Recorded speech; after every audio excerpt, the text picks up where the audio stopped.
Kisah cinta anak SMA ini masuk ke fase baru di masa kuliah. Mulai dari cinta segitiga sampai isu kekerasan seksual di kampus. Dear Nathan, thank you Salma. Selamat datang di Aska Review Movie bareng saya Aska Goldi.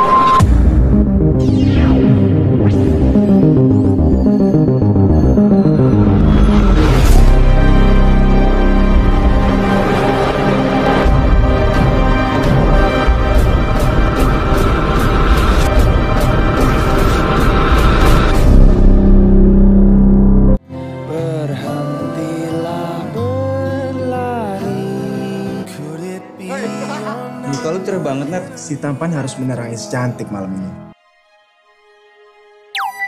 Sebuah film remaja tahun 2022 yang merupakan seri ketiga alias penutup trilogi Dear Nathan. Kembali dibintangi Jeffrey Nicole dan Amanda Rawls, diangkat dari novel karya Eriska Febriani. Dengan sutradara baru yang beda dengan dua film sebelumnya, Kunz Agus juga menyampaikan plot cerita dan isu baru di penutup trilogi ini. Nathan dan Salma udah gak pakai baju SMA lagi merupakan keputusan tepat untuk mengembangkan karakter mereka di fase kuliah. Secara garis besar, Dear Nathan, Thank You Salma menyuarakan isu kekerasan seksual di lingkungan kampus seperti apa yang dilakukan film Penyalin Cahaya yang ditayangkan di hari yang sama. Diperkenalkan karakter Zana, teman sekelas Nathan di kampus yang merupakan korban pelecehan seksual oleh temannya. Karena ayah pelaku pelecehan seksual adalah dosen di kampusnya, Zana takut untuk melaporkan kejadian tersebut.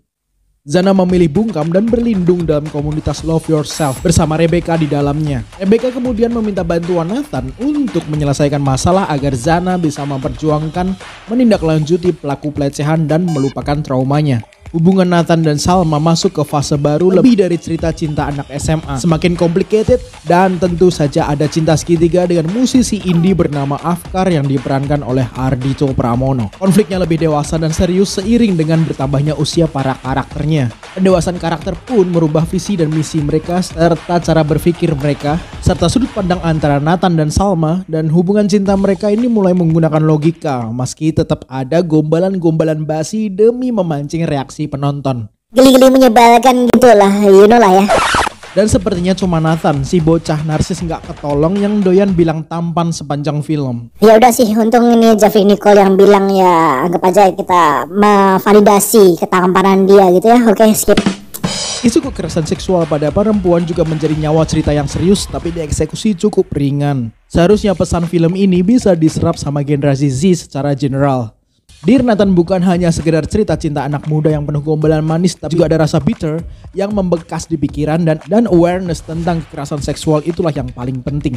Plus poinnya ada beberapa dialog lucu romantis yang tetap dijaga dan maintain kehadirannya, dan juga momentumnya untungnya nggak bertabrakan dengan isu serius yang disampaikan. Efek triggernya nggak terlalu besar tapi pesannya cukup tersampaikan. Sedikit disayangkan beberapa informasi dan plot kekerasan seksual dipaksakan dan masih sebatas masalah permukaan di atas aja. Jadi kita nggak tahu pelakunya mendapatkan hukuman setimpal atau enggak. Rasanya film ini hanya menceritakan dari sudut pandang luas tapi tidak menunjukkan keberpihakan. Tapi balik lagi ke target audiensnya. Kunz Agus kelihatan berhati-hati untuk memilih jalan storytelling di Nathan ini supaya nggak terlalu keluar pakemnya. Secara acting, Ardhito Pramono masih belum lepas dari karakter musisi, fuckboy, dan indie vibes. Ya ini sih masih dibilang varian kale stereotyping karakter Ardhito di beberapa filmnya. Untuk karakter Nathan dan Salma, mereka mengalami pendewasaan karakter yang oke dan mendapatkan akhir juga yang layak untuk mereka berdua, yang jelas menyenangkan para fansnya.